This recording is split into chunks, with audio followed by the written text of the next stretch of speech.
গৰ্ভৱতী পত্নীয়ে কান্দিছে, এফালে মাতৃয়ে কান্দিছে। কাতৰ অনুৰোধ হিমন্ত বিশ্ব শৰ্মালৈ। মই অনুৰোধ কৰিছো ৰাইজৰ আগত, মামাৰ আগত, যাতে মোৰ স্বামী শুনাই নাই। ধ্ৰুৱজ্যোতিৰ দুয়োটা কিডনী বিকল হৈ পৰাত দিক বিদিক হেৰুৱাই পেলাইছে পৰিয়ালটোৱে। যিখন ঘৰত আহিবলগীয়া সন্তানৰ বাবে আনন্দৰ পৰিৱেশ হ'ব লাগিছিল, সেই ঘৰখনত আজি বুজাব নোৱাৰা এক পৰিৱেশে বিৰাজ কৰিছে। 3 বছৰ পূৰ্বে আমতলাৰ পৰা বিবাহপাশত আবদ্ধ হোৱা ৰঞ্জু ডেকাই ব্যক্ত কৰিছে দুখ।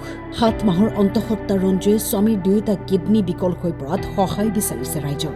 সহায় বিচাৰিছে হিমন্ত বিশ্ব শৰ্মাৰ। ঈশ্বৰৰ ওচৰত প্ৰাৰ্থনা জনাইছে যাতে তেওঁৰ স্বামীয়ে নতুন জীৱন লাভ কৰে। মই ক'ম যে মোৰ স্বামী, মই 3 বছৰ আগতে বিয়া হৈছিলোঁ।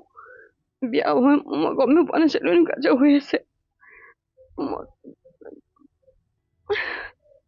এতিয়া মোৰ প্ৰেগনেঞ্চি 3 মাহ পিছত ধৰা পৰিলে। বেমাৰটো ধৰা পৰাৰ পিছত তাৰমানে সুখৰ অৱস্থাত আমাৰ এনেকুৱা হ'ল আৰু দুটা কিডনী বিকল হৈ গ'লে আৰু।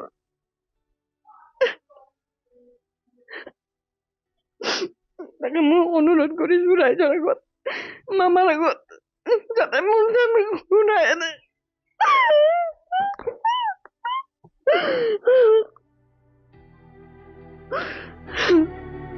পুত্ৰৰ এনে অসহনীয় দৃশ্য চাব নোৱাৰি এটা কিডনী দিবলৈ সাজু হৈছে পিতৃ। কিন্তু আৰ্থিক অভাৱৰ বাবে পৰিয়ালটোৱে কিডনীৰ হাল সলনি কৰিবলৈও সক্ষম নোহোৱাত অসমবাসী ৰাইজৰ ওচৰত সহায় বিচাৰিছে। মই মামাক অনুৰোধ কৰিছো, মোৰতো ডাঙৰ বাবাতো 2টা কিডনী নাইকা, মোৰ মামাৰ আগত অনুৰোধ কৰিছো, মামাই যাতে মোৰ বাবাক দেহা ভাল কৰি তাই মই অনুৰোধ কৰিছো মামাৰ আগত। মোৰ বাবাৰ একো নাই, মই দুখীয়া মানুহ, মামাৰ আগত মই হাত জোৰ কৰি প্ৰণাম কৰিছো। মোৰ বাবাক যাতে দেহা ভাল কৰি যায়, বাবাৰ যাতে কিডনী 2টা ভাল কৰি দে, মামাৰ আগত মই অনুৰোধ কৰিছো। মই মামা, মোৰ ল'ৰাৰ 2টা কিডনী বেয়া হৈছে, মই দিব প্ৰস্তুত হৈছোঁ। মই কিডনীয়ে দিম, মোৰ টকা পইচা নাই, মই হাজিৰা কৰি খোৱা মানুহ। সেই চৰকাৰৰ পৰা অলপ সহায় সাহায্য বিচাৰিছোঁ আৰু অসমবাসী ৰাইজকো মানে ভিক্ষা মাগাৰ দৰে মাগিছোঁ, অলপমান সহায় কৰে। এইখিনি মোৰ ক'বলগীয়া। কইনাৰ মানে বয়সটো প্ৰেগনেঞ্চি 6 মাহ চলি আছে। কোনো সুহৃদয়বান ব্যক্তি যদি ধ্ৰুৱজ্যোতি ৰাভাক সহায় কৰিব বিচাৰে তেন্তে উল্লেখ কৰা এই নম্বৰত যোগাযোগ কৰিবলৈ অনুৰোধ পৰিয়ালৰ। কি ক'ব মানে, পৰিয়ালটোৱে চাওক, দৰিদ্ৰ সীমাৰেখাৰ তলৰ লোক হয়। গতিকে যিজন মানে পেচেণ্ট ধ্ৰুৱজ্যোতি ৰাভা, তেওঁ এটা কোম্পানীত ছিকিউৰিটি কৰি আছিলে। ছিকিউৰিটি কৰি থাকি পৰিয়ালটো পোহপাল দি আছিলে।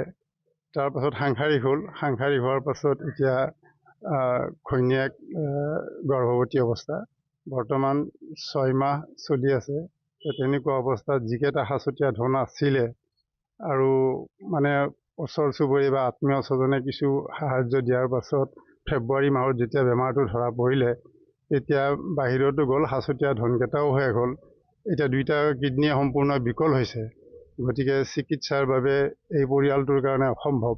সেয়ে আমি মুখ্যমন্ত্ৰী মহোদয়ৰ লগতে অসমবাসী ৰাইজৰ ওচৰত অনুৰোধ জনাইছোঁ, হাতযোৰ কৰজোৰে প্ৰাৰ্থনা জনাইছোঁ যে ল'ৰাটোক সকলো সহায় সহযোগিতা আগবঢ়াই পুনৰ জীৱনদান দিয়ে।